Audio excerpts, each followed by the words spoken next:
Muy buenas tardes a todas y todos los presentes aquí y por el remoto. Perdón por el retraso a todas y todos y todes. Entonces, estamos nuevamente en un diálogo de justicia educacional, en el Centro de Justicia Educacional, para hablar temas sobre educación y justicia educacional. Y el día de hoy vamos a hablar sobre la ley TEA o la ley de autismo, que fue publicada en el Diario Oficial el 10 de marzo del 2023 y por lo tanto están ahora trabajando en los manuales, en los reglamentos y todo para su implementación. Algunos objetivos de la ley de autismo es asegurar el derecho a la igualdad de oportunidades y la inclusión social de las personas con autismo, promover la atención integral de las personas con autismo en ámbitos sociales, de salud y la educación, concientizar sobre el autismo.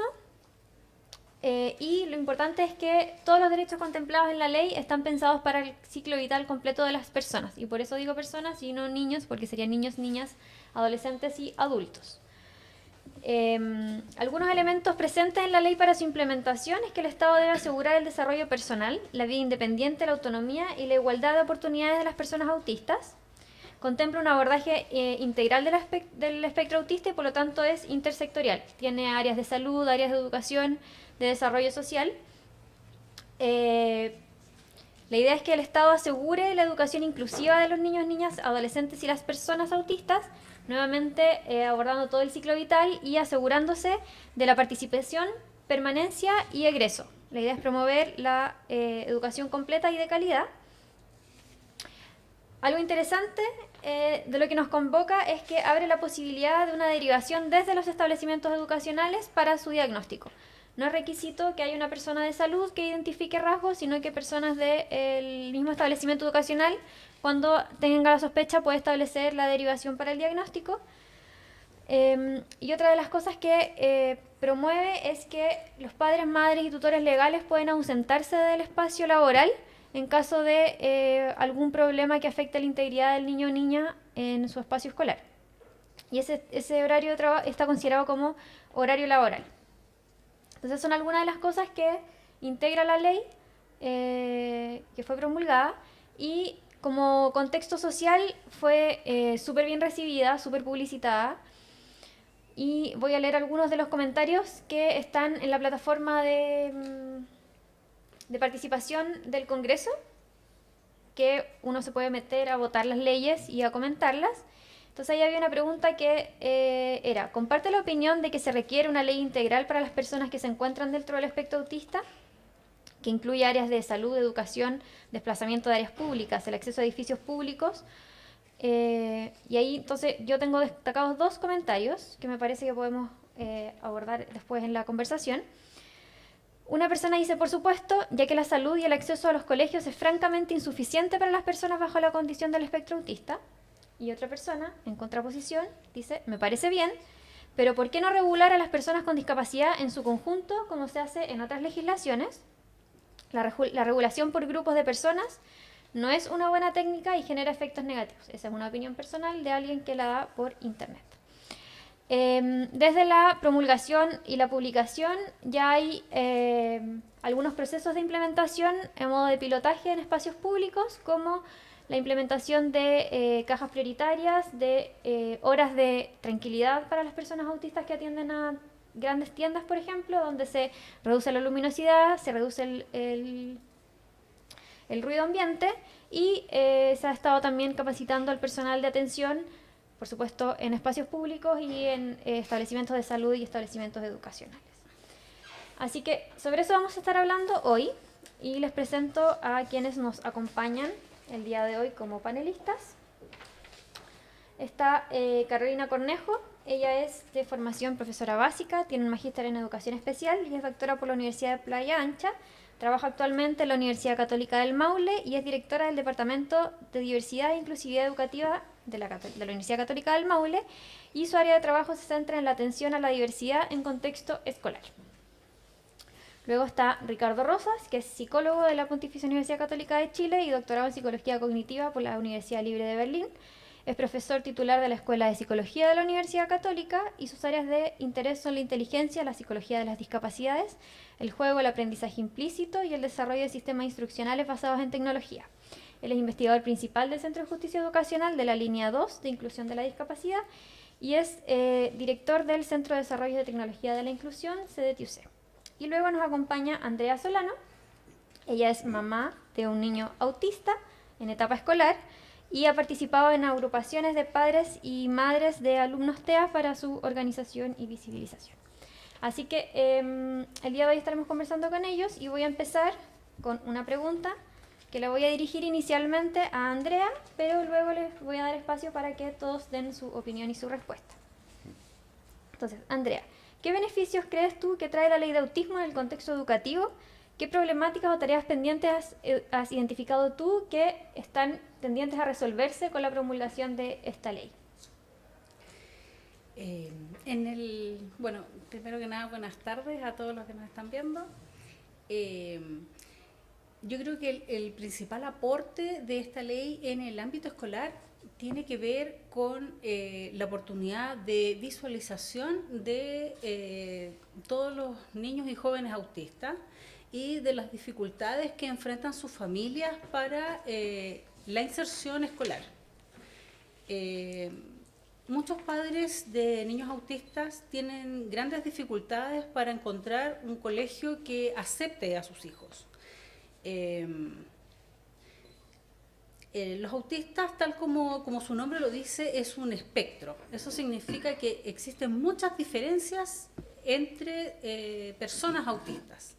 Hay personas que tienen grandes dificultades de inserción en la sociedad y en el sistema que todos conocemos, que son niños que por lo general participan de una educación especial. Hay niños que tienen un alto funcionamiento, que participan en la educación de una manera casi normal, podríamos decir, a excepción de sus diferencias sensoriales o de sus diferencias sociales. Y hay un montón de otros niños que quedan como en este intermedio, que para la educación normal suelen ser como un problema, pero tampoco encajan dentro de lo que sería una educación especial. Y esos padres tienen grandes dificultades para encontrar un colegio para sus niños. Me parece que esta ley da una tremenda oportunidad de inserción de esos niños, ya que el que puedan estar dentro de un sistema escolar habitual les va a permitir un desarrollo en su futuro mucho más adecuado a la sociedad en la que todos convivimos.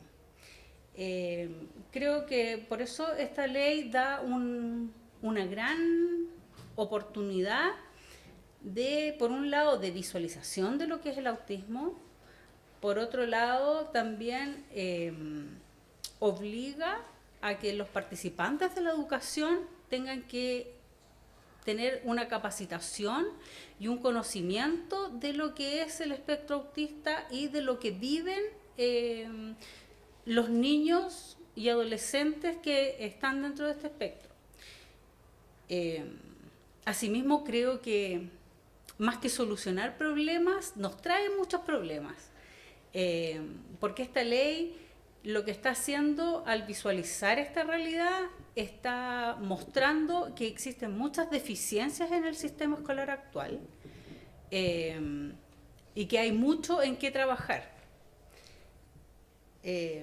Como conversábamos un poco antes de empezar aquí, hoy en día solo tenemos la ley, no tenemos el reglamento para saber cuál es la aplicación real que esto va a poder tener en los niños y jóvenes,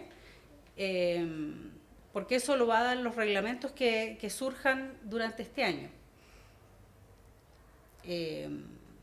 Pero creo que sí tenemos una gran oportunidad al dar acceso real a todos los niños a que puedan insertarse en el sistema escolar. Muchas gracias. Súper interesante porque además de los objetivos de la ley es justamente visibilizar y divulgar la condición del espectro autista y promover también la investigación en el área, que tal vez ha estado un poco postergada. Así que muchas gracias. Carolina, ¿algo que...? Mira, a ver, respecto del tema de la ley, yo no soy muy partidaria de generar leyes tan específicas. Creo que se contaba con la ley, la 20.422, que habla sobre igualdad de oportunidades para las personas con discapacidad, y es una ley que aún no tiene reglamento. O sea, hace 13 años que fue, ¿cierto?, publicada esa ley y todavía no tiene reglamento. También convive, ¿cierto?, digamos, los aspectos intersectoriales, porque tiene 7 ministerios que debiesen trabajar para las personas con discapacidad.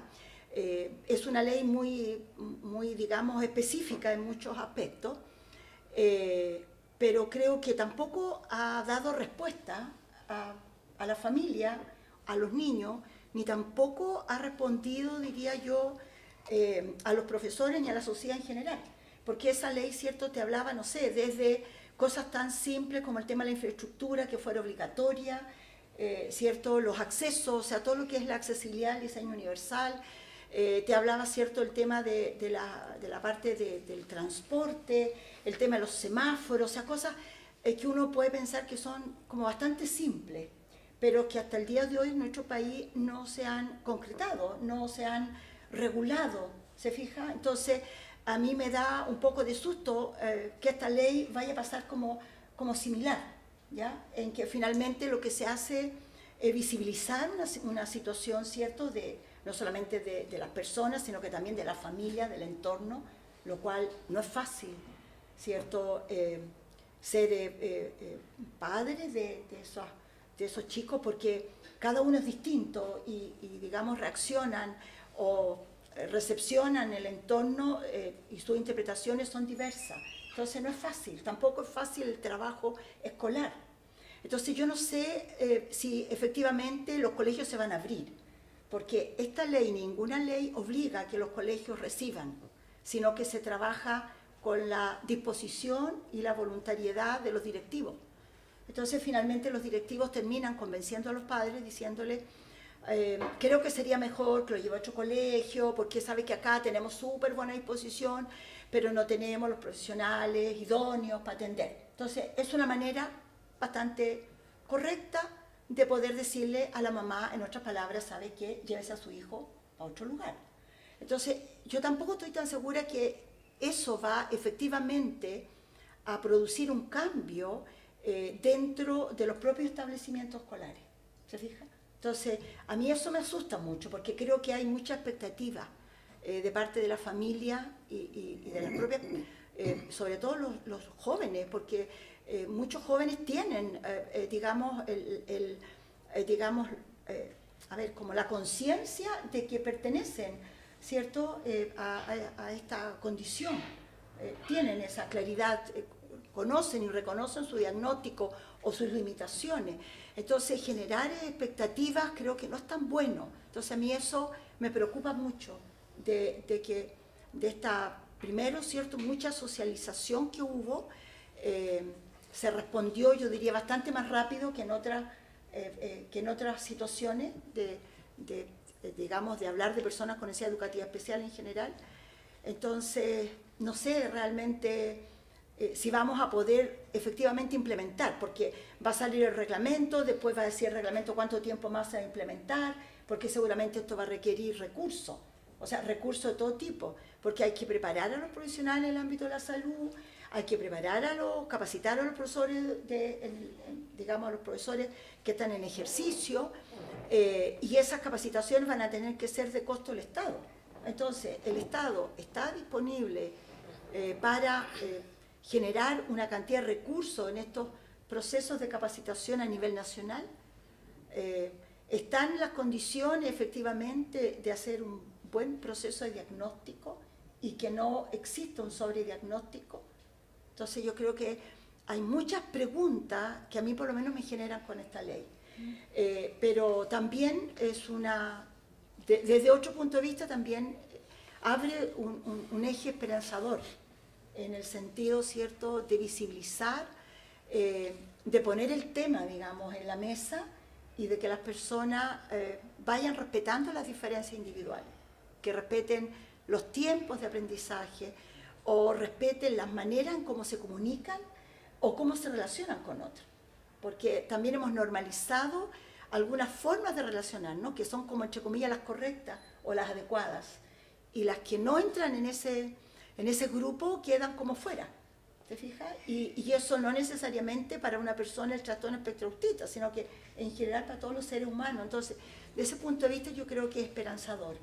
Espero que efectivamente hoy día la sociedad chilena cumpla digamos, a las expectativas de todo lo que esperamos que efectivamente se dé, porque eso abriría, yo diría, un cambio cultural fuerte en nuestro país, y eso sería, yo diría, un gran avance en este gran proceso de lo que hablamos de la famosa inclusión, porque tenemos buen relato, pero cuando nos llega el momento de tomar decisiones, no se ve con claridad en la institución educativa o la sociedad en general. Entonces, hay que confiar, pero yo me muevo en esas como dos posiciones bastante extremas. Por una parte, cautelosa y temerosa de qué va a pasar, pero por otro lado también abre ese camino de esperanza, de ilusión, de que vamos a ir entendiéndonos y vamos a producir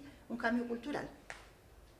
Muchas gracias, Carolina. Voy a destacar otra cosa que mencionó Carolina por ahí, que está también entre los principios de la ley, que tiene que ver con la autonomía progresiva de la persona. En qué medida la persona se identifica y se puede hacer cargo progresivamente de sí mismo y, por lo tanto, desarrollar la autonomía como un individuo social. Así que eso también es parte de la ley y está súper interesante.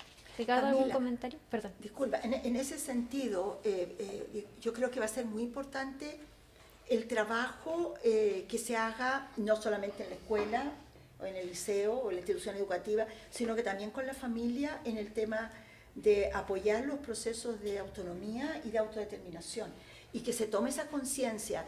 Yo recuerdo, no sé, por decir un año o harán 20 años atrás, por decir algo, en que era muy importante o se trabajó mucho en los grupos de las familias o de los chicos que presentan la condición de síndrome de Down, de ese autorreconocimiento, su condición. Se trabajó mucho, pero fue como una época, como un movimiento, pudiéramos decirlo, pero luego ya eso se quedó. Entonces es como volver a retomar un tema importante de que cada uno de nosotros finalmente nos podamos autorreconocer en cómo somos realmente. ¿Se fija? Entonces yo creo que eso va a ser un trabajo importante, no solamente para la institución educativa, sino que yo creo que también para la propia familia, cómo el entorno familiar también apoya y ayuda a generar esa autonomía y dejar, ¿cierto?, o intentar ser menos asistencialistas y menos protectores. Sí. Para mí, a lo mejor es más fácil hablar que para ti, Andrea, porque yo no tengo un familiar directo o un hijo, porque como dice el dicho, ¿cierto?, otra cosa es con guitarra, pero uno lo tiene en el relato, en el día a día, y uno intenta eso reproducirlo, intencionarlo y tratar, ¿cierto?, de que sea una realidad. Entonces, confiemos en que hagamos un buen trabajo, digamos, pero de manera colaborativa, de la familia, el entorno familiar y la escuela o el liceo, la institución educativa, para efectivamente, no solamente el tema de la aceptación, sino que las personas puedan efectivamente sentirse parte de la sociedad y aportar, sí, porque hay mucho, yo creo que ellos de aportar en todo ámbito. Sí, es que me gustó mucho lo que tú dijiste y yo hace tiempo que pienso que en relación a todas las necesidades educativas especiales, es importante que exista la visualización, no solo la comprensión de las familias y de su entorno directo, sino que de la sociedad en su conjunto. Cuando hablamos de diversidad, existen diversidades de todo tipo y dentro de esas diversidades están las neurodivergencias. Entonces, a mí, así como que mi esperanza sería que la sociedad realmente lograra aprender y lograra no solo aceptar a los diferentes, sino que valorar a los diferentes. Y darnos cuenta que esas diferencias finalmente son las que pueden enriquecernos como sociedad. Eso es como mi sueño, que es algo que va mucho más allá, digamos, de la ley de autismo. Pero algún día. Así me gustaría que pudiese ser. Ricardo, ¿algún comentario al respecto? Sí, yo quería decir tres cosas. La primera, un comentario respecto a nuestra forma como natural de reaccionar frente a la diferencia. La segunda, respecto a lo que hemos llamado en nuestra línea la paradoja de la inclusión. Y la tercera, un comentario sobre la ley. Respecto a lo primero, y perdonen los que ya me lo han escuchado, pero me gusta mucho contar una anécdota, ¿ya? Y esta anécdota ocurrió realmente en la década de los 80. Un profesor español preocupado de los diferentes sistemas educacionales en el mundo fue a una comunidad indígena en Chiapas, ¿ya? Muy evolucionada, por cierto, una comunidad realmente de alto nivel, pero con una educación tradicional, no con una educación occidental. Y estaba observando este sistema educacional y de pronto pasa un niño con síndrome de Down, ¿ya? Y él le pregunta al jefe de la comunidad, que también además era el encargado de la educación de los niños, le pregunta: ¿y ustedes cómo hacen para educar a este niño? Y entonces el jefe de la comunidad se lo quedó mirando como que no entendieron la pregunta, ¿ya? Entonces le dije: no, perdón, no entiendo la pregunta. ¿Qué hacen? Y le volvió a preguntar: ¿y ustedes qué hacen para educar a este niño? Y el jefe de la comunidad no entendió la pregunta, ¿ya? Bueno, esta anécdota es muy buena porque muestra que en realidad esa diferencia le impone el observador, ¿ya? Le impone la comunidad. Y yo creo que lamentablemente los chilenos somos expertos en marcar esa diferencia, ¿ya? Y es una tradición que yo creo que viene de nuestra historia. Tuve la suerte el fin de semana de ir al Museo Histórico Nacional, que está en Plaza de Armas, que unido hace varios años. Le encontré una narrativa fantástica. Vayan y se van a dar cuenta por qué somos así los chilenos. Que estamos siempre queriendo ser iguales a alguien, ¿ya? A alguien que no somos nosotros, ¿ya? Y con lo cual, obviamente, que vemos las diferencias. Bueno, ese es el comentario general. El comentario respecto a las paradojas de la inclusión, creo que se desprende del anterior, pero para esto me quiero detener en un pequeño comentario respecto a la condición del TEA. La condición del TEA es cualitativamente, fenomenológicamente diferente a todas las demás condiciones de discapacidad que existen, ¿ya? Y es particularmente diferente porque la, entre comillas, discapacidad, y la voy a poner entre comillas porque yo no la considero una discapacidad, ¿ya? La diferencia, digámoslo así, tiene que ver en un aspecto que en nuestra cultura está totalmente sobrevalorado, ¿ya? Que son las habilidades sociales y las habilidades lingüísticas, ¿ya? Esas dos cosas, que son, por así decirlo, el trastorno específico del TEA, ¿ya? Están tremendamente disminuidas en estas personas, lo cual hace que al interactuar con ellas sean raros, ¿ya? Y esa rareza es la rareza que nos hace que nos resulte tan evidente y tan difícil interactuar con ellos, ¿no? Nos resulta poco natural interactuar con ellos y por lo tanto interactuar con una persona con TEA es para la persona que está interactuando una permanente incomodidad, ¿vale? Entonces, bueno, punto 1, vemos fuertemente la diferencia y no la valoramos. Punto 2, el TEA es muy diferente, ¿ya? Y por lo tanto, en realidad nosotros no sabemos cómo interactuar con una persona con TEA. No nos han enseñado, no está en los medios. Ya Netflix sacó un par de series con esto, está como de moda, ya, pero igual visto del lado como caricaturesco y amable, y no desde el lado que me parece que tiene en realidad, que tiene una cualia para el que la sufre, sufriente, ¿no? Porque las personas con TEA lo pasan mal, ¿ya? Y lo pasan mal porque se dan cuenta que el entorno les es hostil, ¿ya? Entonces, en ese contexto, evidentemente, y ahí voy a la paradoja de la inclusión es que para poder hacer una verdadera inclusión en un país como el nuestro, hay que marcar muy bien la diferencia y hay que apoyar esa diferencia, ¿ya? Entonces yo coincido plenamente con lo que dice Carolina. En un país ideal, yo preferiría que fuéramos más parecidos a la tribu de Chiapas, donde el niño, por ser niño, tiene el derecho a ser atendido en todas sus condiciones, ¿ya? y sin tener que ser etiquetado previamente para que recibir un tratamiento especial y apoyos de salud, apoyos de educación y una larga lista de etcétera, ¿no? Pero dado que estamos organizados de una manera muy rara, no nos queda otra que cada condición en específico llenarla de checks, ¿cierto? De que sí va a recibir esto, sí va a recibir esto, sí va a recibir esto, sí va a recibir esto, si cumple con todas estas condiciones, ¿cierto? ¿Ya? Es lamentable, yo de verdad que lo encuentro que qué pena que como sociedad nos tengamos que organizar de esta manera, qué pena. ¿Ya? Eso explica el proceso constitucional fallido. Era un listado exhaustivo y puntilloso y realmente larguísimo de derechos, porque lo que decían los abogados que estaban detrás de ellos es que si no lo hacemos así, en Chile esto no se respeta. ¿Ya? Entonces, ojalá que este nuevo proceso constitucional ponga como eje un cambio en eso, ¿no? ¿Ya? Que no haya que legislar cada cosa por específico, porque la verdad es que nos vamos a volver locos, ¿no? Eso. Ya, muchas gracias.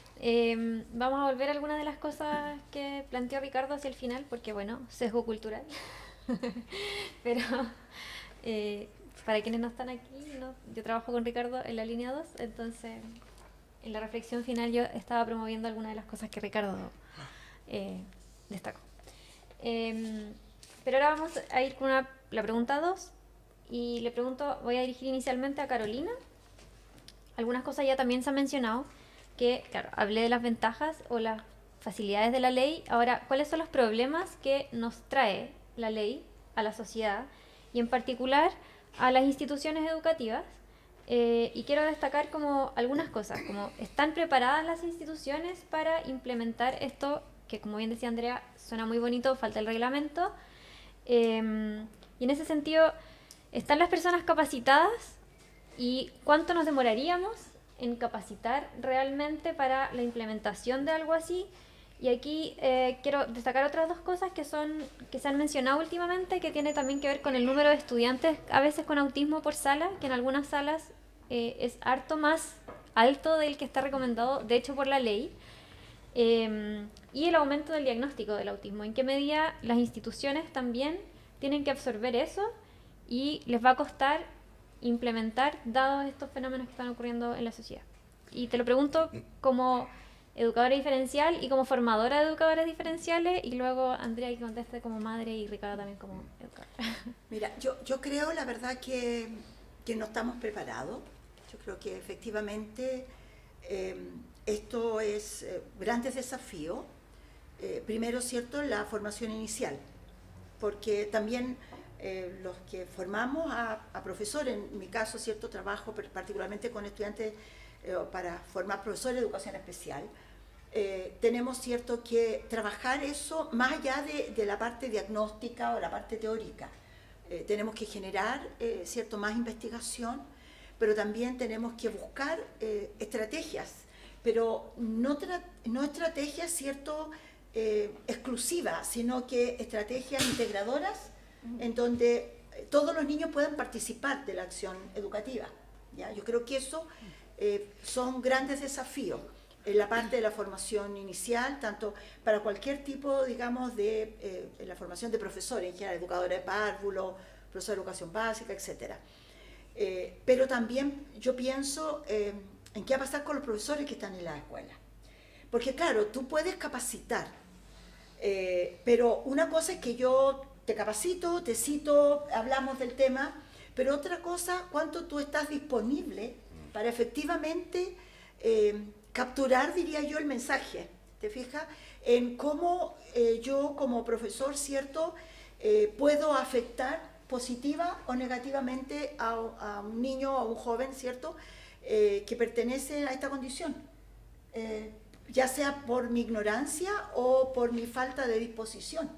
Entonces, yo creo que más allá del tema de capacitar, que me imagino no va a ser, digamos, punto de vista económico, va a ser muy alto, porque hay que buscar también, más allá que el profesor pueda hacerlo bien, el capacitador o el relator, pero tú tienes que tocar fibras. O sea, ¿cómo te convenzo a ti de que tú puedes trabajar con un niño, con un pequeño, con un joven, así?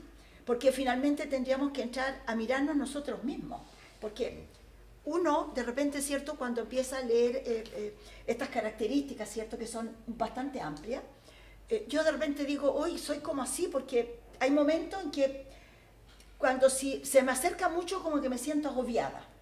Me gusta mi libertad, de yo definir dónde voy, a qué hora me vengo, en qué me traslado, etc. Entonces, y se supone que yo no tengo nada de eso. Entonces yo digo, ¿qué pasa si yo me agobio? Entonces, los profesores, ¿habrán hecho alguna vez esa reflexión personal? Entonces, si no, uno tiene que empezar a jugar con esa parte, ¿cierto?, con esos aspectos de autoconocimiento, para que puedan intentar colocarse en el lugar, para poder trabajar. Entonces, yo creo que más allá de la capacitación es la comprensión, pero la disposición del profesional del ámbito educacional o del área de salud para poder trabajar, para poder, digamos, disponerse a leer cómo me está respondiendo, a poder leer cómo me debo comunicar, cuál es la vía, ¿te fijas? Porque a lo mejor igual me responde, pero no me quiere mirar, ¿te fijas? O me responde, no sé, a lo mejor se está sonriendo solo con la vista, porque no me quiere hablar, hoy día no me quiere hablar. Y de repente me va a contestar o de repente me va a querer tocar un brazo y llevarme a algún lugar, etc. Entonces, también eso hay que trabajarlo. Entonces, yo creo que es bastante complejo lo que se nos viene, no solamente en la institución educativa o la institución de salud, sino yo creo que la sociedad en general. Porque más allá del costo económico, es la disposición. Y yo creo que eso es más relevante, porque cuando las personas estamos abiertas, vamos a aprender. A lo mejor va a ser a lo mejor el camino más largo, pero yo quiero aprender, yo quiero trabajar, ¿se fija? Eso por una parte. En el otro sentido, ¿cierto? ¿Qué pasa en los cursos donde hay varios chicos? Yo también me he preguntado, ¿habrá un sobrediagnóstico? Porque en estos últimos, yo diría 2 años o 3 años, ha habido un aumento muy significativo en el diagnóstico. ¿Son diagnósticos realmente certeros? ¿O son diagnósticos, cierto, un poco abultados, un poco, no quiero decir que sean poco serios, pero a lo mejor carentes de algunas informaciones, o a lo mejor por profesionales que no están suficientemente capacitados, ¿cierto?, en el conocimiento real, para no confundirse? Porque, o sea, siempre dicen, es que si no tiene lenguaje, ya, pero puede no haber lenguaje por distintas razones, no necesariamente por la condición, ¿cierto?, el trastorno del espectro autismo. Entonces, ¿cómo los profesionales, ¿cierto?, que a este minuto están haciendo esos diagnósticos, efectivamente conocen, han trabajado con estas personas, tienen algunas como experiencias previas para poder hacer un buen diagnóstico? ¿Cuánto tiempo demora el diagnóstico? Porque claro, sabemos que hay instrumentos, ¿cierto? En nuestro país hay bastantes profesionales que se han ido capacitando, perfeccionando, pero una cosa es, digamos, conocer cómo manejar un instrumento, pero otra cosa es llegar al diagnóstico como tal. Entonces, ¿tenemos realmente toda la información o lo hacemos en 2 o 3 sesiones y definimos un diagnóstico? ¿Se fija? ¿Cómo también conseguimos que la información de la familia sea, digamos, objetiva? Que la mamá diga si hace o no hace tal cosa. ¿Cómo conseguimos esa sinceridad, poder decirlo? ¿Cómo conseguimos, como a lo mejor profesional que está haciendo ese diagnóstico, el recuperar toda esa información del entorno? Entonces yo creo que en eso nos va a generar grandes dificultades, grandes controversias, grandes decisiones también, en poder decir, a lo mejor del punto de vista educativo es bueno que haya varios chicos en un mismo curso, a lo mejor es muy complejo para el profesor trabajar con tantos chicos tan distintos, pero si nosotros hablamos o reconocemos que el ser humano, por esencia, es distinto, es diverso, no debiese complicar la situación educativa, debiese pensar que son distintos, como cualquier otro chico que a lo mejor tiene otro diagnóstico o no tiene otro diagnóstico. Pero creo que sí vienen muchas preguntas, muchas dudas, mucha incertidumbre, muchos desafíos que ojalá estemos, toda la institución educativa a la altura, para poder responder efectivamente. Y que no sea una manera, ¿cierto?, en este tema de las capacitaciones, que se formen distintos grupos de asociaciones o de ATE o qué sé yo, que empiecen a entregar capacitaciones a los docentes, a los distintos establecimientos educacionales y no sean efectivamente buenas esas capacitaciones. O sea, la persona dice, no, si yo estuve en la capacitación, tengo aquí un certificado, sí, pero ¿realmente te tocó esta capacitación? ¿Te sirvió? ¿Realmente tú ahora miras distinto? ¿O reconoces una realidad que hasta hace, no sé, un día o 3 horas atrás no la habías visto?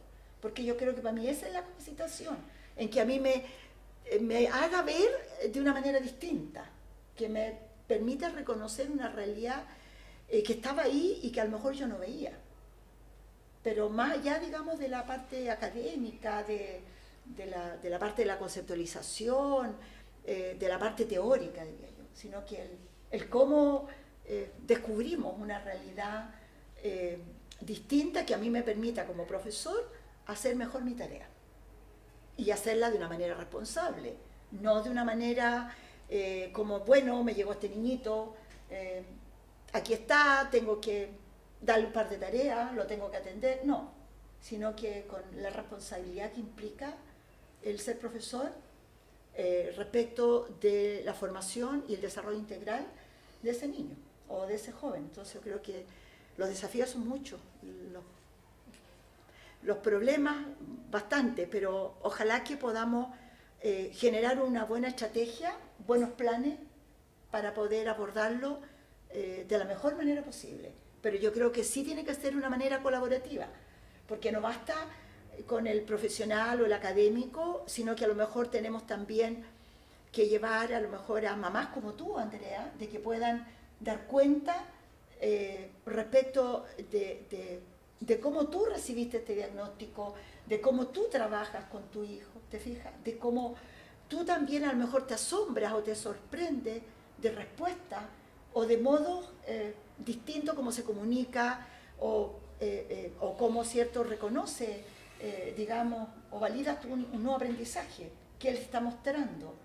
¿Te fijas? Entonces yo creo que tiene que haber un trabajo en la parte de la capacitación, en la parte de la formación tiene que ser muy colaborativa, con varios profesionales, para poder ir abordándolo de una buena manera y no para responder a la ley o responder a un reglamento, sino que realmente abordarlo bien, digamos. O sea, pensemos en que si hasta un tiempo atrás no hemos hecho las cosas tan bien, ahora hagámoslo más consciente, más colaborativamente, más escuchándonos y más compartiendo las capacidades de los grupos para poder trabajar mejor, sobre todo con los profesores, porque también tenemos que pensar que ellos se nos van a resistir. Por naturaleza los seres humanos nos resistimos a aquellas cosas que nos imponen, por naturaleza.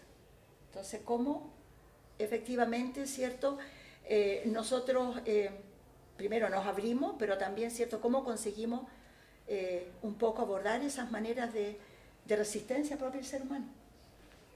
Muchas gracias.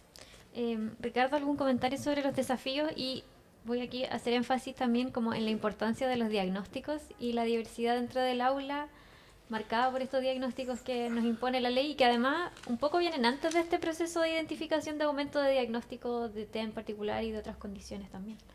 Sí, es que particularmente en este caso, dado que el espectro es muy amplio, la verdad es que el diagnóstico también es, el desde y el hasta son prácticamente infinitos, ¿no? Estamos hablando de personas que son prácticamente normotípicas para un observador, ¿ya? Hasta personas que son personas con un trastorno del desarrollo severo, grave, ¿ya? Y por lo tanto con cero comunicación. todo eso entra dentro de esta ley. ¿Ya? Entonces, evidentemente que en ese gran amplio espectro diagnóstico, solo una proporción muy pequeña de estos niños califican para ser realmente incorporados a la educación regular. ¿Ya? Los otros están todos atendidos y van a seguir siendo atendidos en escuelas especiales, ¿ya? Porque no hay ninguna posibilidad que un niño, por ejemplo, que se autoagreda o que agreda a otros, esté en un aula regular. Eso está descartado, ¿no? En ningún país del mundo existe eso, ¿ya? Solamente niños regulados y con normalmente de alto funcionamiento están en el ámbito regular. Y me atrevería a decir que esa diferencia diagnóstica está bastante clara. Es muy difícil equivocarse en eso. ¿Ya? No creo que haya dos opiniones en eso. ¿Ya? Pero sí coincido plenamente con Carolina que aún en esos casos de los niños con el espectro de alto nivel, ¿ya? Eso requiere mucha capacitación en los profesores, porque como les decía antes, son niños que tienen problemas con las dos dimensiones que los profesores más sobrevaloradas tienen, porque son la adaptación social por una parte y el lenguaje por otra. Ojo, la adaptación social en este caso, la de poder seguir una conversación normalmente, porque los niños con TEA no son niños antisociales, al contrario, ¿ya? Son niños que no son niños agresivos, o sea, no son, entre los normotípicos hay mucha más agresión a otros niños que entre los niños con TEA, eso hay que decirlo también, ¿ya? O sea, los niños TEA no son antisociales, lo que pasa es que son más bien asociales, ¿no? Tienen dificultades para interactuar con los otros. Entonces, los desafíos son que los profesores reconozcan y aprendan y acepten sobre todo esa forma tan extraña de interactuar de estos niños, ¿ya? Porque el profesor como que tuviera, como uno también de sus principios más básicos, el generar ciudadanos responsables, maduros, participativos, conscientes, ¿no? Bueno, un niño con TEA lo más probable es que no se va a adaptar a eso nunca, ¿ya? ¿Por qué no nomás? ¿Ya? Esa es su neurodiversidad, por esencia, ¿ya? Eso, yo con los diagnósticos en general, como los conozco bastante bien, creo que, y como conozco el espectro también bastante bien, creo que en realidad los instrumentos están bien hechos para eso. Lo que pasa es que eso es tan infinito que en realidad se confunde mucho con otros diagnósticos muy parecidos, ¿ya? O sea, se confunde con déficit atencional, se confunde con bipolaridad, se confunde con algunos trastornos de personalidad, se confunde con algunos eventos postraumáticos, se confunde con un montón de cosas, ¿ya? Porque comparte con esos diagnósticos muchas cosas. Entonces, en realidad, creo que la esencia de esto, si la ley va, como dice Carolina, lo más probable es que los reglamentos de esto también demoren 20 años, entonces no nos preocupemos mucho de eso, ¿no? Porque en Chile hacemos las cosas de esa manera, la chilena, ¿cierto? Que es hacer una ley, pero luego olvidarnos de qué regula esa ley. Habría que hacer una ley para que prohibiera promulgar leyes hasta que no estén resueltos los reglamentos de todas las demás leyes. Muy bien. Andrea, ¿algún comentario sobre los desafíos? Imaginando tu experiencia también en el aula, Sí. ¿cómo podrá...? Yo estoy absolutamente de acuerdo con todo lo que nos comentó Carolina. Afortunadamente la realidad escolar de mi hijo ha sido participar de un colegio que tiene muchos años de experiencia en la inclusión. Y a pesar de todos los años de experiencia que tiene el colegio y los profesionales que trabajan ahí, veo todas las dificultades que hay para trabajar con nuestros niños en las aulas. Estoy absolutamente de acuerdo con que los profesores no están capacitados, los colegios no están preparados, y es un desafío enorme para la educación el poder adaptarse. Ahora, este enorme desafío creo que no solo tiene que ver con los niños TEA, sino que tiene que ver tal vez con el cómo enseñamos. La idea, tal como el ejemplo de esta tribu de Chiapas, es que todos los niños finalmente participen de igual modo, que no se haga una diferencia como que, no, esta tarea es para este niño, esta tarea es para este otro niño, sino que cómo yo planteo realmente una clase en la que puedan todos participar.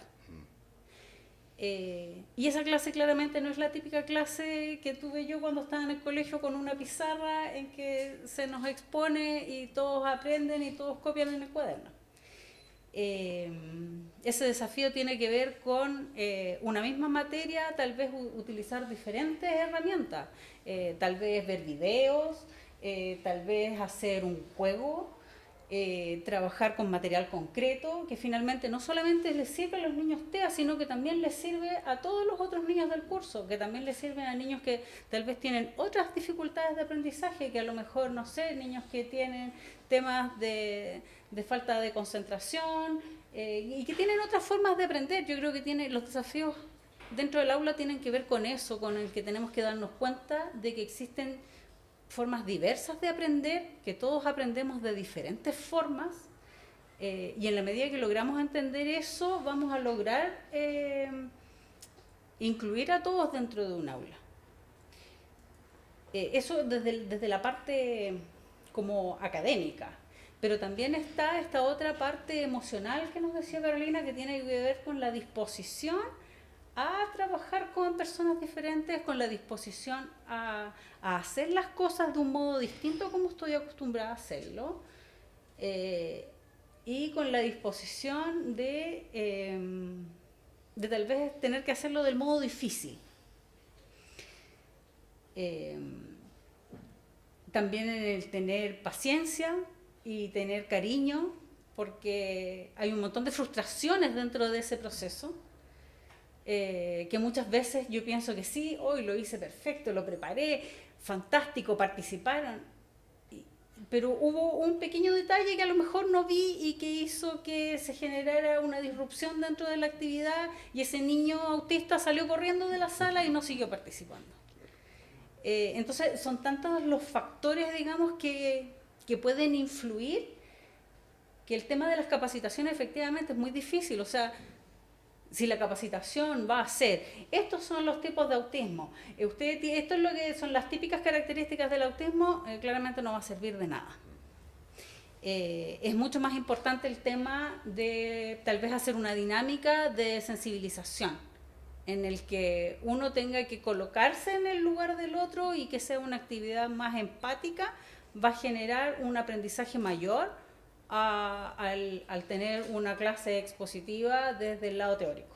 Yo creo que eso nos sirve como capacitación para los docentes. Y por otra parte, los colegios, no solo los docentes tienen que estar capacitados, en el colegio desde el auxiliar tienen que tener una capacitación. Porque surgen situaciones especiales y diversas y este niño, por ejemplo, que por alguna razón se alteró, si yo voy y le digo, no, pero que cálmate, quédate ahí, voy a generar un caos mayor. Entonces, a veces por tratar de ayudar en una situación, finalmente puede empeorarse la situación. Y esas cosas yo creo que sí, que solamente se adquieren con la sensibilización y tal vez con la exposición a situaciones reales, más que con la clase teórica. Sí, yo comparto contigo, Andrea, en ese sentido de la importancia digamos, que el profesor tenga cierto conocimiento respecto de ese estudiante o de esos estudiantes, porque cualquier palabra, gesto, puede gatillar, ¿cierto?, una irrupción, un grito, un llanto, qué sé yo, pero también luego tienes que tener herramientas para poder contener, pero esa contención no necesariamente implica el acercamiento, ¿te fijas? Sino que cómo voy a contener, porque tengo dos partes. Por un lado, ¿cierto?, el chico que a lo mejor salió arrancando, como tú dices, al patio, se arrancó a la sala, pero ¿qué pasa con el resto del curso? Entonces, tengo que actuar, ¿cierto?, rápidamente en ambos sentidos. ¿Te fijas? ¿Quién contiene? O sea, yo, profesor, contengo el curso, o yo, profesor, me preocupo de observar a lo mejor a la distancia mientras no exista peligro, y él a lo mejor quiere correr, ok, corre, hasta que baje solo, ¿cierto? Te llegue como la calma, ¿cierto? Viceversa, pero tengo que tener estrategias, pero tengo que ser rápido, o sea, no puedo, o sea, es como ni siquiera alcanzas a pensar, sino que tienes que reaccionar. Y eso son herramientas. El profesor tiene que también tener ciertas condiciones emocionales, porque si no, el tema de la frustración, o sea, cuando uno trabaja en escuelas especiales, no es fácil, porque uno prepara la clase fantástico y dice, no, aquí bien, y el chiquillo todos contestándose, bien, hoy aprendió, toda la semana ya reconoce un color, feliz. Y llegaste el día lunes y no tiene idea. Entonces, uno dice, termina diciendo a los papás, para trabajar con los chicos no existen domingos ni festivos. Todos los días son de trabajo sistemático. Todos los días nos bañamos, todos los días nos lavamos los dientes, la rutina siempre. Todos los días hay que leer 3 palabras, no importa, pero todos los días. Porque si no, no consigo el aprendizaje. En el caso, ¿cierto? Por ejemplo, los chicos con discapacidad intelectual. Entonces, eso implica también uno cómo es capaz de no frustrarse, sino que mirarlo como desafío. O sea, yo me replanteo como profe, pucha, ¿qué no resultó? ¿Por qué no resultó? ¿Qué dije de más? ¿Fue una palabra, un gesto, una palabra? El tono a lo mejor de mi voz fue poco adecuado, ¿se fija? Porque también a veces los tonos nuestros generan a los chicos ciertas reacciones más positivas o menos positivas. Entonces, y yo creo la importancia cuando hablaba el tema de la metodología, o sea, cómo trabajamos, ¿cierto?, con este concepto que es nuevo para los más jóvenes, este diseño universal de aprendizaje, pero que en mi época, cuando yo era profesora básica, cuando que mi primer título de formación, uno siempre tenía que hacer. En esos años trabajábamos con rotafolio, entonces no teníamos, trabajamos con cassette, y más antiguamente, ¿cierto?, era el disco, pero cómo generábamos, ¿cierto?, los aprendizajes usando lo visual, lo auditivo, el tema concreto, lo táctil, la vivencia, el tocar, el recorrer, se fija, el caminar por, no sé, apipelado, por la tierra, etc. Entonces, ¿cómo volvemos? O sea, yo, después que terminó, digamos, bajó un tema en la pandemia, yo le decía, lo comentaba a mi marido y a mis hijos, le decía yo, tenemos que volver a nuestra esencia. Y para mí nuestra esencia es volver a nuestras raíces. Y creo que si nosotros como sociedad chilena pudiéramos volver a esa esencia, a nuestras raíces, creo que pudiésemos avanzar mucho más rápido en el tema de la inclusión. Porque podríamos simplificar mucho más las cosas. Y no generar tanto rótulo o tanta, digamos, distinción, pero con un tema, es que no va a aprender, porque debes atencionar, ¿no? O sea, hay que confórmate con que el chiquillo se porte bien, te termine la tarea, ¿cierto? No moleste a los demás. No, este chiquitito de ahí, leve, no, mira, con suerte aquí a quinto porque te aprenda a leer. Entonces, yo creo que dejar de pensar que los rótulos son para poner techo, sino que el rótulo tiene que ver con cómo yo respondo o qué respuesta educativa doy, ¿te fijas? Pero esa respuesta educativa asociada a la familia, de manera colaborativa, para que vamos como trabajando las mismas áreas, las mismas maneras, los mismos tipos de instrucciones, ¿te fijas? El mismo tipo de lenguaje, etcétera, para poder avanzar. Así que los desafíos, muchos. Bien, muchas gracias. Y ahora entonces le voy a hacer esta pregunta que es más la reflexión como general sobre la ley, que tiene que ver en qué medida la respuesta sectorial o por condición es la forma más eficiente y más justa de abordar los problemas de las personas autistas en particular y con discapacidad o necesidades educativas especiales en general. Eso ya ha sido abordado por ustedes en distintos momentos, pero como quiero explorar un poco más ahí. Y esto es lo que decía Carolina, como ¿por qué ahora y por qué no ampliar las prácticas y las leyes que ya existían, que iban tendientes hacia lo mismo, que no estaban del todo implementadas, pensando en una inclusión más general, pensando sobre todo que hay algunas de las cosas que plantea la ley que son definitivamente ayuda para muchos grupos más allá del autismo? O sea, cualquier niño o niña que tiene una discapacidad o necesidad educativa especial, si tiene una crisis, es atendible que la mamá o el papá tenga el permiso para atenderlo. Hay otra disposición que tiene que ver con que los niños autistas o las personas autistas pueden ir con más de un acompañante a un servicio de salud cuando tiene cuando es adolescente o adulto, porque tiene que ver con el manejo de la persona, y eso también es cierto para muchas otras discapacidades. Entonces, la respuesta sectorial, que además tiene la paradoja de la inclusión en sí misma, o sea, estamos poniendo etiquetas por sobre la persona y dándoles espacios a esas personas, separándolas de otras personas que tienen las mismas necesidades, incluso normotípicos que podrían tener necesidades parecidas, ni siquiera con discapacidad. Entonces, ¿en qué medida, tratando de incluir a algunas personas, estamos en realidad generando estos pequeños grupos? Por ahí también se está empezando a discutir una ley de síndrome de Down y otras opciones como que van tendientes en la misma línea. Así que un poco quería... Yo quiero contestar muy brevemente dos cosas. La primera, yo creo que este problema se acabaría eliminando la educación regular y estudiando solo educación especial, ¿ya? Porque de esa manera todos los profesores son formados en todos los niños. Algo parecido ocurre en Finlandia, curiosamente, ¿ya? En Finlandia, fíjense ustedes que más del 50% de los niños alguna vez en su vida reciben educación especial. Y si más del 50% de los niños reciben educación especial, entonces lo especial deja de ser especial, pues pasa a ser típico, ¿ya? Entonces, lo cual habla de que en realidad la formación en educación especial parece ser mejor que la formación en educación regular. Es una provocación, lo sé, pero es una forma de solucionar el problema, ¿ya? Respecto a lo segundo, eso sí que me hierve la sangre, Camila, porque, o sea, si yo soy mamá o papá de un niño en una condición que no está especificada en la ley, no me puedo tomar permiso para llevarlo al hospital, ¿ya? O sea, fíjense a dónde hemos llegado, si eso es totalmente estúpido, no me perdonen la palabra, ¿ya? Eso realmente es empezar a hacer una definición en positivo de algo que debiera ser por defecto aceptado. Ya volvemos a Chiapas, ¿no? ¿Ya? El problema que tenemos en Chile es ese, ya que nos alejamos de Chiapas, empezamos a vernos a todos como diferentes. Y además tenemos que especificar qué diferencia te da derecho a qué. Eso, perdónenme, pero ya se está pareciendo a la apartheid. Eso no más quería decir. Andrea, ¿algún comentario? Sí, yo, bueno, y que también salió en la pregunta anterior el tema de los rótulos. Yo tampoco estoy de acuerdo con los rótulos. Creo que finalmente nos separan más que nos unen. Y en lo particular, acá con esta ley TEA y lo que es como su implementación en el área de salud, que hablaba como cosas, la ley habla cosas como de tener una sala aparte, especial para atender.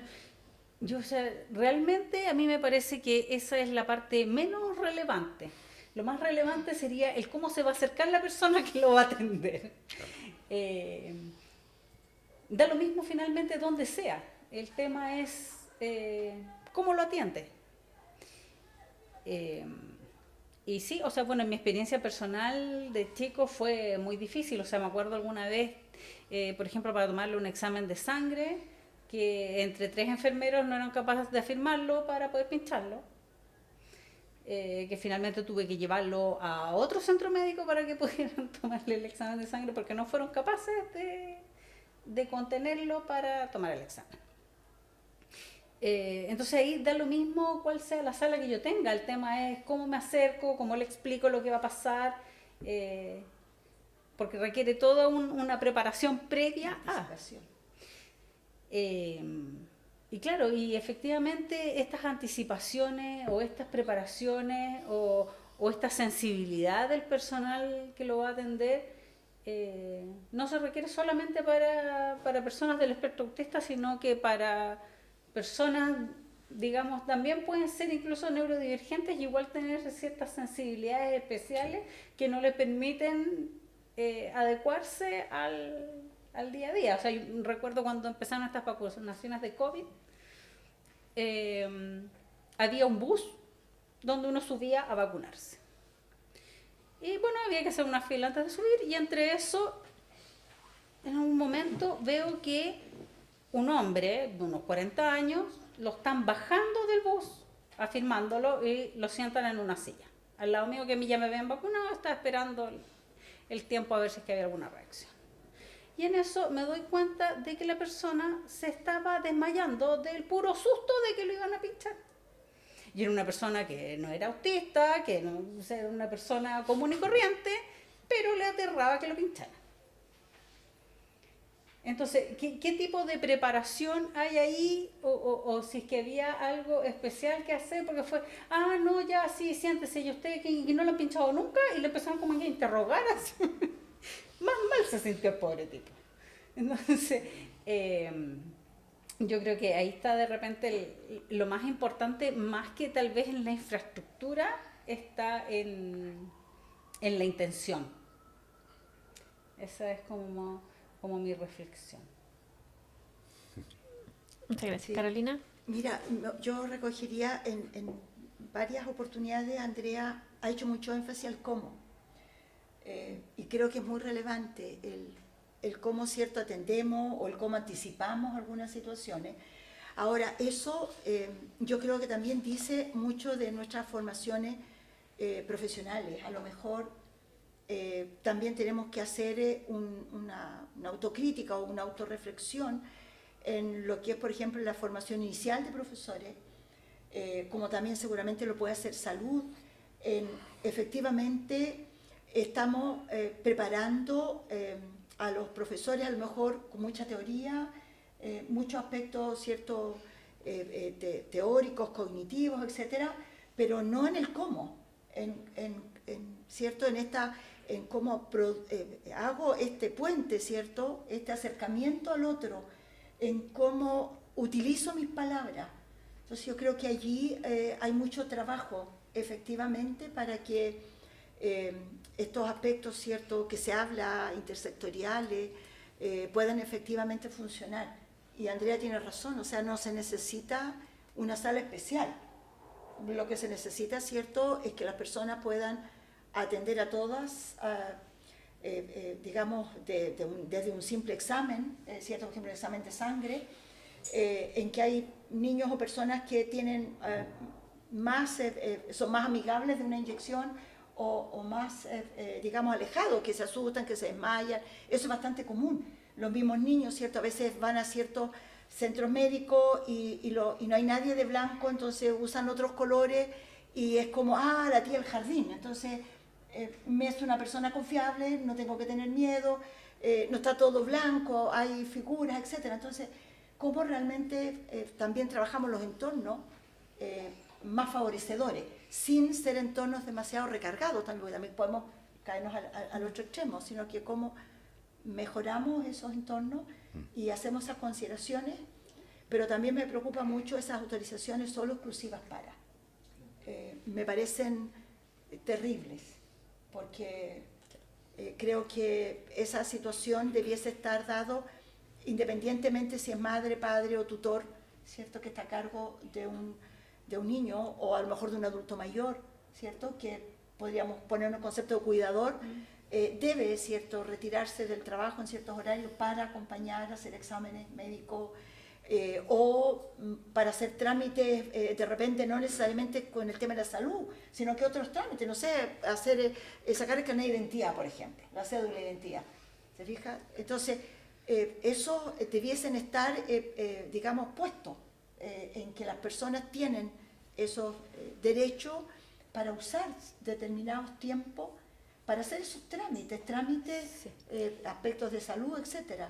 Pero debiese estar de manera general, o sea, todos debiésemos tener y no depender de la voluntad de un jefe, de un director que me autorice, ¿cierto? O porque estamos marcando, qué sé yo, etcétera. Sí, a mí se me había olvidado esa parte de la autorización.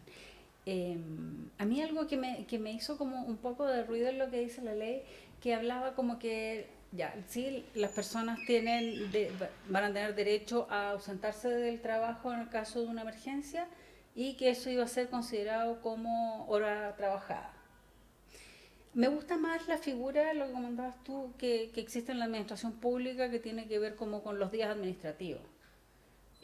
Porque esa figura permite una cierta flexibilidad y también tiene un cierto margen, porque yo también puedo tener tal vez un niño con una situación compleja que va a requerir que yo salga, no sé, 3 veces al día.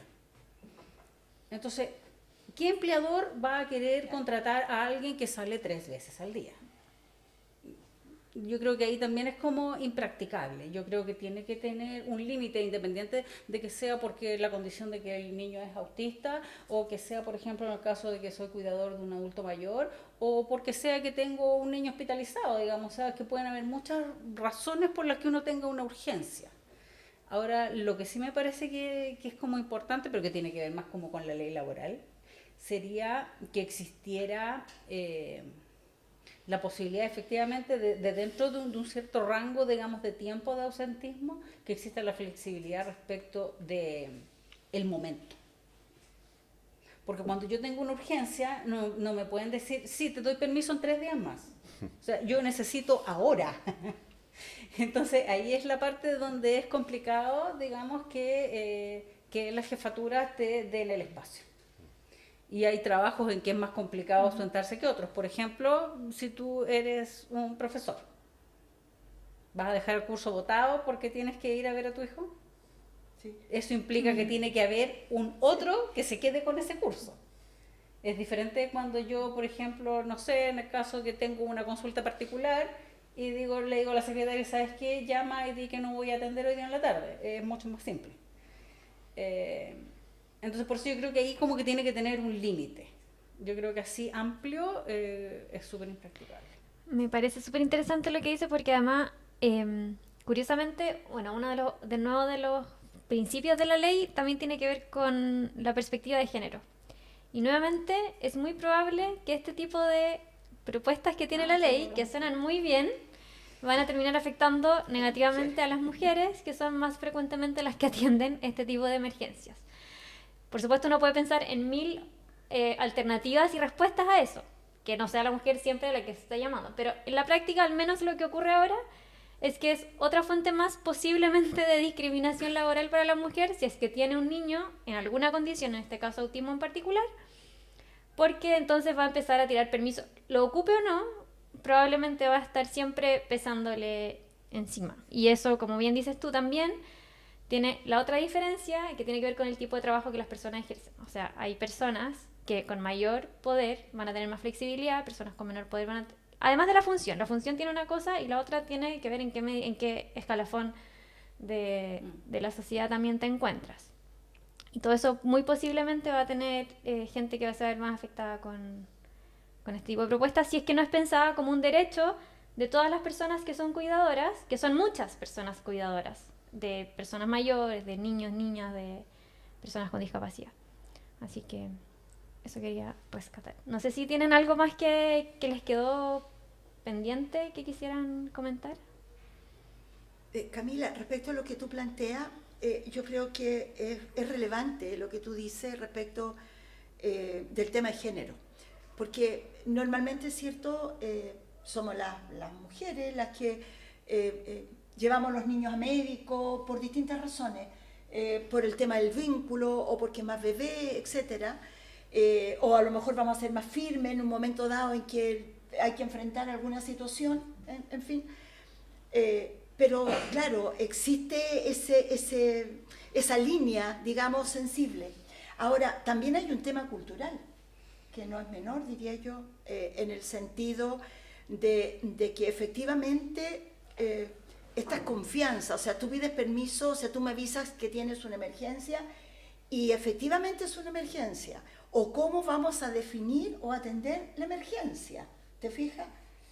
Porque a lo mejor la emergencia que tienes tú es real, pero a lo mejor yo como empleadora les digo, parece que le estás poniendo mucho, Andrea, ¿no crees que podrías esperar? ¿Podrías ir mañana? ¿O podrías ir en la tarde? Etcétera. ¿Te fijas? Entonces, ¿cómo también podemos conciliar esos conceptos de emergencia?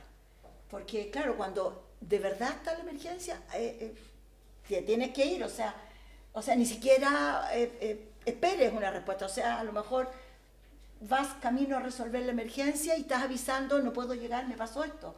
Entonces eso también implica que la parte laboral tiene que tener uno siempre el plan B, como uno como directivo, o sea, en una escuela siempre existe la opción de que el profesor, cierto, no llegó por esta emergencia. Entonces, si no hay un profesor disponible, bueno, será el director el que va a atender el curso. O sea, siempre tiene que haber alguien. O sea, no puede ser de que el profesor o la persona, ¿cierto?, no pueda atender una emergencia real por el peligro digamos, de la pérdida laboral, ¿te fijas? O porque eso te va a implicar un descuento o un desmedro, ¿cierto?, finalmente en la remuneración. Entonces eso es complejo. Ojalá que la ley lo pueda resolver bien desde el punto de vista laboral y no sea más bien exclusivo, sino que sea como abierto para las personas o los adultos que sean cuidadores en general. Sí. Es que me acordé del tema cuando mencionaste lo de la emergencia real, que cómo medir qué tan emergencia es la emergencia. Porque a mí me ocurrió cuando mi hijo era chico que en muchas oportunidades me llamaron del colegio. Y no solo a mí, digamos, a otros apoderados también y a otros apoderados que sus hijos no eran TEA también. Entonces, había veces en que realmente no había ninguna emergencia, sino que más bien el profesor no había sabido manejar la situación. Entonces la solución es, llamemos a la mamá que lo venga a buscar. Y esa no puede ser la solución. Había otros casos, por ejemplo, de una mamá que dijo, no, que lo tiene que venir a buscar. Dijo, ya, pero yo estoy a 2 horas del colegio. O sea, por muy emergencia que sea, o sea, tienen que resolverlo de algún modo porque yo en la mejor de las voluntades voy a estar en 2 horas más allá. Dejando todo botado, lo que estoy haciendo. Entonces, también hay que ver ahí el cómo se manejan esas emergencias y cuándo realmente son emergencias. Porque, por ejemplo, yo lo que veo, por ejemplo, que lo que le ocurría en el colegio cuando mi hijo era más chico, tenía frecuentemente desregulaciones. Y esas desregulaciones, muchas veces no existía la capacidad de manejarlas, no sabían cómo manejarlas. Entonces la solución era venga a buscarlo. Entonces, si tú me preguntas a mí, eso no es una emergencia.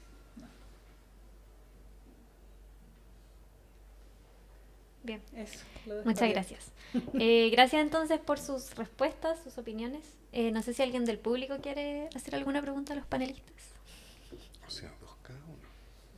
Yo quiero preguntar algo. Quería saber qué opinan ustedes, porque han hablado harto acerca de la preparación o el rol de los profesores dentro de esta como inclusión a nivel educativo, pero cómo la ley de autismo o que hay una ley de inclusión en general podría afectar también o cómo se podría como trabajar para que esta inclusión también sea social.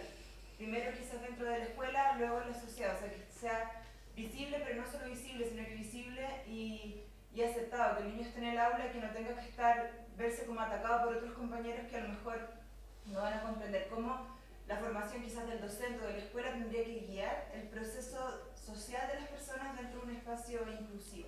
No sé si ¿cómo piensan que eso se puede vincular con esta nueva ley? Me encantó tu pregunta, porque yo creo que ese es como el gran desafío que hay, y de lo que nos podríamos agarrar de esta ley es precisamente de su rol de visualización y de divulgación.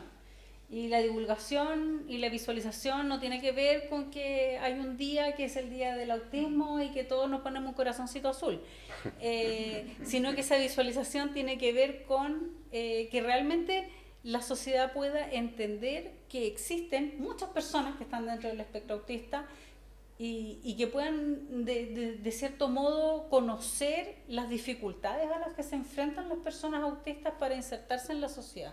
Yo creo que la divulgación tiene que ir más por ese lado, y en la medida que uno conoce puede aceptar, porque cuando uno no conoce la realidad es mucho más fácil decir no es raro,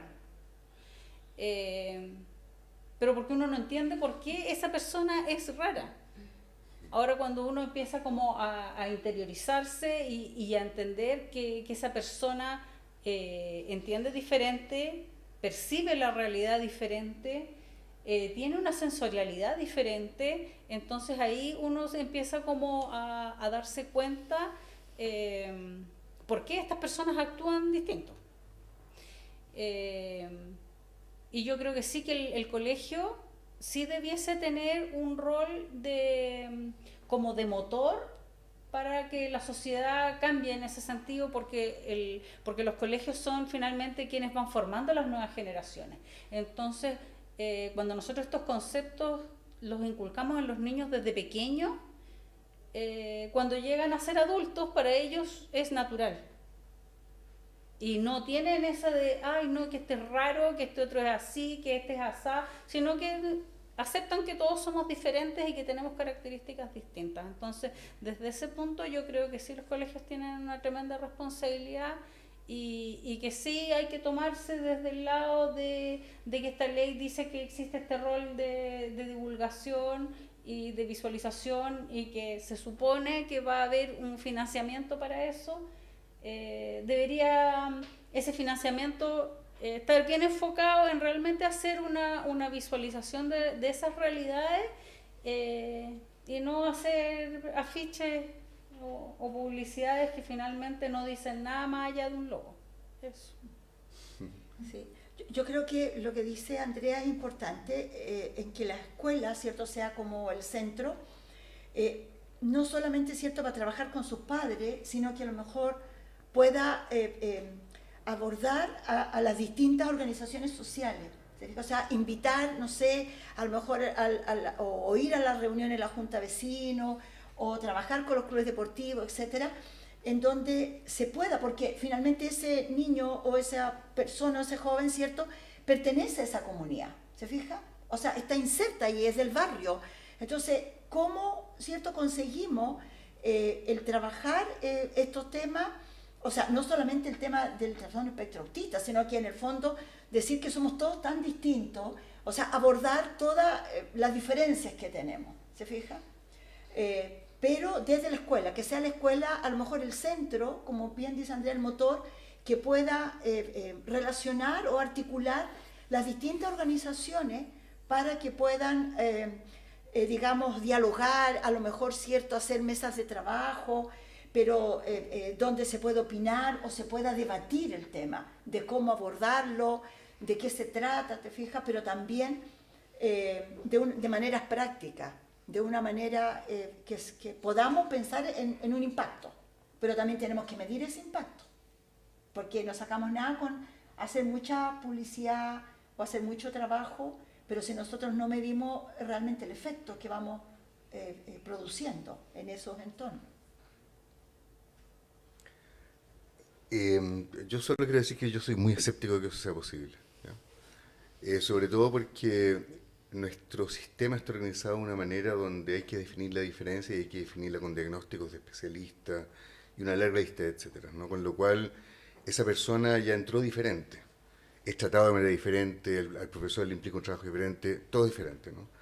Entonces la única manera de acabar con eso es cambiando la lógica y eso es reconocerlo como un igual desde el principio. Y eso cuesta porque eso es muy cultural, ¿no? Fíjense, les voy a dar un ejemplo que tal vez no es pertinente, pero por favor no me castiguen si no es demasiado pertinente, pero creo que el ejemplo de la religión es algo muy bueno, ya para explicar esto. Hace un siglo el tema de la identidad religiosa era absolutamente crucial para saber quién eras en la sociedad. Ya, hoy día eso es absolutamente trivial, a nadie le importa lo que tú eres religiosamente para ver a qué ocupación llega, qué posición ocupas en la sociedad, etcétera, ¿no? Y yo creo que con las condiciones de discapacidad, particularmente con esta, va a tener que pasar eso. O sea, donde en realidad volvemos a Chiapas, ¿no? Donde, ¿de qué me estoy hablando? ¿Ya? Eso, y para eso falta muchísimo. Pero sí hay que educar en eso sí. Pero lo veo súper difícil en nuestro contexto. Eso. ¿Alguien más? Yo quiero hacer un comentario como que refuerza la importancia igual de la escuela y las diferencias que pueden haber. Yo tengo una hermana que es profesora y me comentaba la diferencia que había entre dos cursos donde habían dos niños con TEA, la diferencia entre uno donde el niño había estado desde kinder con sus compañeros versus un curso donde había llegado en la media. Sí. Y todos sus compañeros venían todos juntos, despertados por siempre, versus el otro curso, eran cursos muy similares, era muy distinta la relación que había. Por ejemplo, los compañeros del niño que venían todos desde kinder, ellos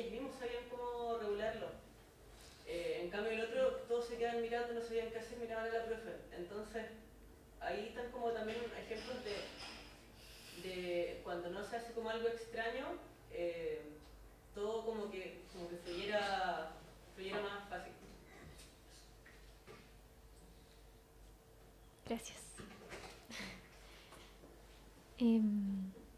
¿Alguien más? Una pregunta. Mencionaron bastante el tema de las capacitaciones, como de que es un desafío de todas maneras formar a profesionales de la educación, profesores, en cómo abordar niños con TEA. Y de la experiencia que tienen ustedes viviendo, ¿qué se podría esperar de una capacitación ideal? ¿Quién la tendría que hacer? Como, más que solo experiencial que tú mencionabas, Carolina, bueno, tiene que ser experiencial y no solo teoría, pero ¿hay algún caso que ustedes hoy día conozcan como exitoso, aparte de los madres y padres que se van exponiendo a capacitar a todos los que los rodean, por supuesto? No, desde digamos, por lo menos mi experiencia en ese ámbito, no. Desconozco si hay alguna metodología o alguna experiencia en esta línea que nos permitiera poder, digamos, generar cierta expectativa o poder plantear ciertos objetivos que pudiésemos cumplir en determinado tiempo.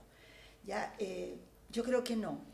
A mí me preocupan mucho el tema de las capacitaciones, porque en este país, digamos, cada vez que hay algo nuevo en educación, desde, no sé, algo bastante simple. Yo en esos años trabajaba en escuela cuando aparecen los computadores y los proyectos enlace. ¿Ya? Entonces llegaba un señor, qué sé yo, o una señorita que nos capacitaba a todos los profesores, ¿cierto?, en el uso y el manejo del tema del computador, de cómo se encendía, del Word, etc. Pero resulta que ya uno lo capacitaban, bien, llegaron los computadores, bien, pero de aquí a que yo efectivamente hiciera uso de eso, se producía una distancia, ¿te fijas? Y eso nosotros tenemos mucho. O sea, acá en el país, ¿cierto? No sé, el tema de los computadores, por decir algo, se entregan hasta el día de hoy, ¿cierto?, capacitaciones, por ejemplo, postítulos en formación en un área específica a profesores, no sé, de matemáticas para que trabajen de quinto a octavo, te fijas, donde participan generalmente solo universidades que tienen cierto potencial en alguna facultad de educación, etcétera. Pero tú ves que el profesor eso no lo lleva. Después tú ves al profesor 2 o 3 años, vuelve a ese colegio, ¿cierto? O conoce al profesor y todo aquello que se trabajó, en donde se hicieron buenos trabajos, se hicieron presentaciones, se dialogó, pero a la sala de clase finalmente no llega eso. Son muy pocos los profesores que efectivamente lo que van aprendiendo lo traducen o lo traspasan a sus estudiantes o a la actividad de aula.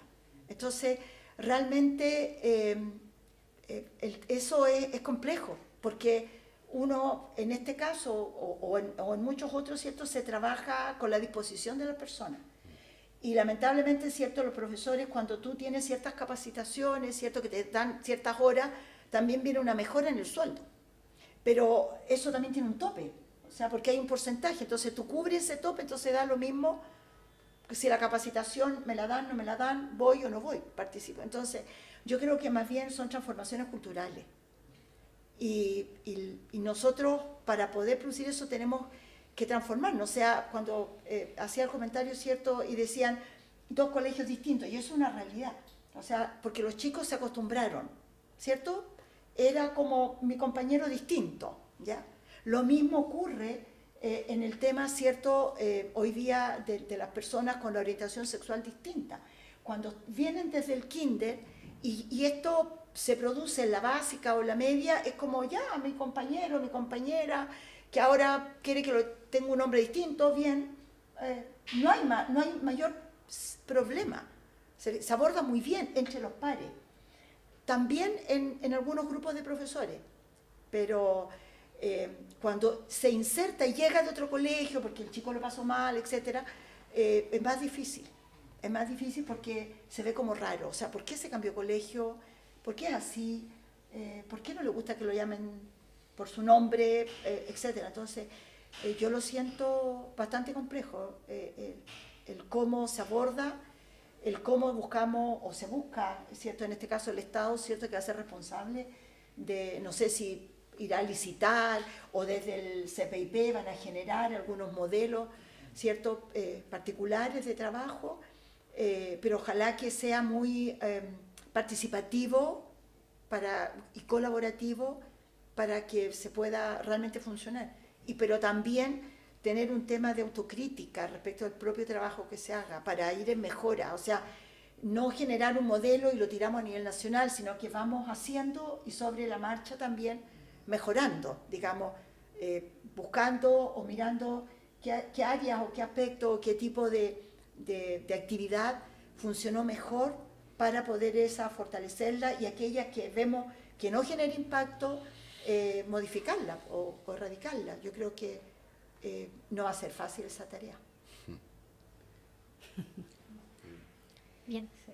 Yo me estaba acordando que, no sé si en educación existe, pero de repente las empresas tienen algo que se llaman como los best practices, donde se van dejando como los aprendizajes de personas que innovaron en determinadas áreas, que obtuvieron mejores resultados. Y creo que tal vez ese también sería un buen modo, digamos, más allá de como la capacitación formal, que exista como esta base donde poder recurrir. Oye, ¿sabes qué? Mira, aquí este caso es parecido a este otro, tal vez voy a intentar hacer esto. Tener como ese banco de información, que no sé si existe. Sí, yo creo, o sea, justamente las dos ideas centrales yo creo que como que confluyen, ¿no? Una, que es el tema de la cultura. Esto es un cambio cultural, ¿ya? Y el cambio cultural no se puede hacer a través de capacitaciones, ¿ya? Definitivamente no, yo coincido completamente con Carolina en eso. La única manera de hacer un cambio cultural es ver cosas que funcionan, y ahí entra el tema de las buenas prácticas, ¿no? Lo que comentaba Valentina recién lo encuentro un súper buen ejemplo, o sea, habría que ir a ese colegio y observar, conversar con esos profes, ya poner a esos profes como ejemplo, ver que el profe que recibió al niño en media no es que sea más malo que el que recibió en básica, simplemente tal vez ya pasó el periodo crítico para recibir un niño de este tipo, ¿cierto? Porque al profe que le resultó, en realidad le resultó porque los compañeros no pusieron rollo, al contrario, aprendieron a contener al chico. Todo eso entra dentro del concepto de lo que Andrea llama buenas prácticas. Entonces habría que hacer un catastro de buenas prácticas, habría que mostrarlas, porque creo que para un cambio cultural la única manera que resulta es de esa manera, ¿no? Y no con capacitaciones, digamos así, ¿no? Eso. Sí. Sí, yo lo voy a rescatar además porque releva el rol del docente. Como la experiencia del docente Claro. es lo valioso y es quien transmite la experiencia y la comparte con sus pares. Que creo que es algo súper importante y que no viene desde una institución externa, que además muchas veces se nos critica como ustedes nunca han estado en el aula. Claro. Y es valiosa, pues, una experiencia que es real y que es práctica y que se puede compartir y se puede repetir y se puede mejorar. Así que eso quería. Bueno, muchas gracias a todos por asistir, por escucharnos. Nos vemos entonces el otro mes. Muchas gracias. Muchas gracias.